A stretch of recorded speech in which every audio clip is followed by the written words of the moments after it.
You might be wondering why this little ghost is so happy. Well, it's because he's part of one of the most ridiculous Halloween decorations in the world, Washington crossing the Delaware on my roof. Hey, speaking of George Washington, I'm so glad you brought him up. So, we all know that General George Washington was friends during the American Revolution with a young French national named the Marquis de Lafayette. General.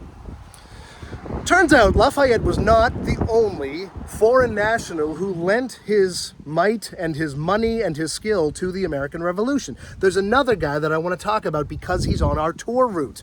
If you're going past the Boston Public Garden and it's on your left, just before you get to the statue of Wendell Phillips, whether in laurels or in chains, liberty knows nothing but victory, whatever that is, the statue before him is Thaddeus Kosciuszko.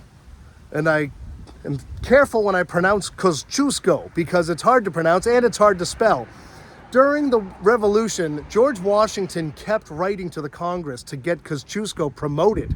And in these 11 letters, he spelled Kosciuszko's name differently 11 times. So what was the big deal with Kosciuszko? Well, okay, so he grows up in Poland and his family's got some money, so he gets to attend the Warsaw School of Chivalry.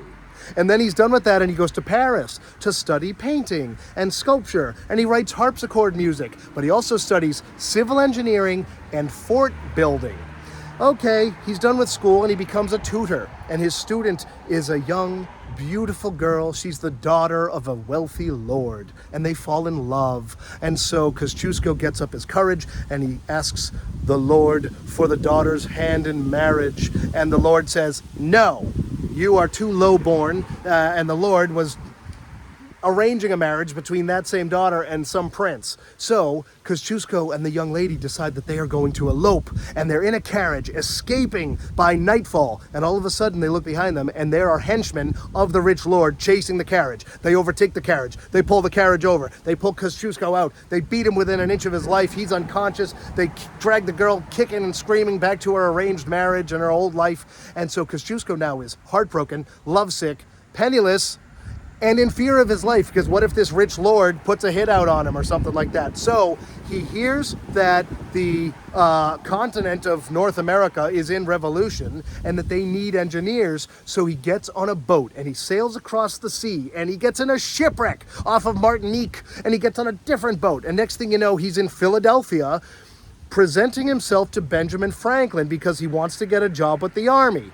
And Kosciuszko's English is so bad at this point that he is speaking in French to Ben Franklin because he knew Franklin spoke French. So the two of them are speaking French in the middle of Philadelphia, and Kosciuszko is offering to take examinations on, to prove, because Franklin says, "Do you have any letters of recommendation?" And Kosciuszko's like, "No, I was in a shipwreck, I got nothing." And so he goes, "But I'll take any civil engineering exams, or I'll take a battlement and fortification exam." And Ben Franklin laughs. He goes, "Who here would give you such a test when no one here knows anything about any of that stuff?" So they agree on a math test, and Kosciuszko does great, and so Franklin writes him a letter and he sends him to the Congress, and all of a sudden he's got a job with the Continental Army. Okay, one of his first assignments was to go up to Fort Ticonderoga, and he's looking around at the fortifications and everything looks good, and then in the distance he sees a hill that's called Sugarloaf.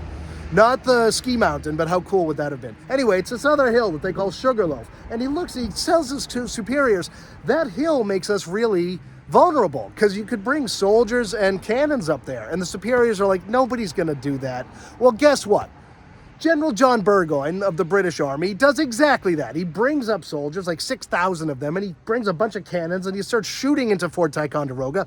All of the guys in the fort have to flee for their lives, and the only reason they escaped that fort was because of a floating bridge that Kosciuszko designed. Later on, a different battle, different fort, different general, they're taking heavy fire from the British, and the general turns to Kosciuszko and goes, "Hey, listen, I got to get out of here with most of these dudes so that we don't all die.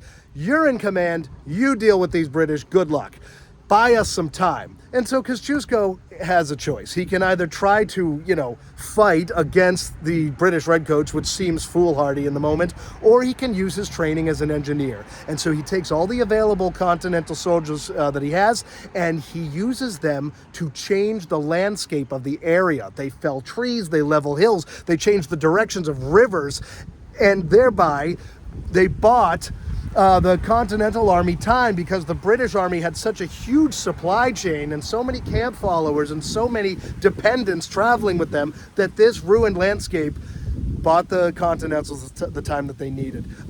He carried a sword that it said, "Draw me not without reason, and sheath me not without valor."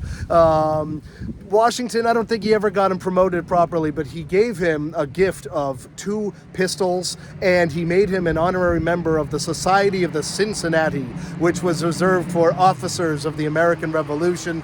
Kosciuszko also designed and fortified West Point before Benedict Arnold tried to hand it to the British. So this guy, a lot of people call him the Polish Lafayette, but the more you read about him, you realize sometimes he was more influential even than Lafayette was. He was also a champion of the underdog. He fought side by side with all of these Americans and could not understand why their new version of freedom was not going to include the slaves that they were holding. So at one point during the Revolution, Kosciuszko is assigned this manservant, this black guy named Agrippa Hull. Then Kosciuszko goes, "All right, well, I'll hang out with this guy, but I'm not making him serve me." And so the two of them became great buddies and were like palling around for the whole revolution. So imagine that the statue of this dude is just sitting there. The next time you're on Boylston Street and some bozo in front of the Duck is taking a year to parallel park in the one lane of traffic, direct your guests to the left and tell them a thing or two about Thaddeus Kosciuszko.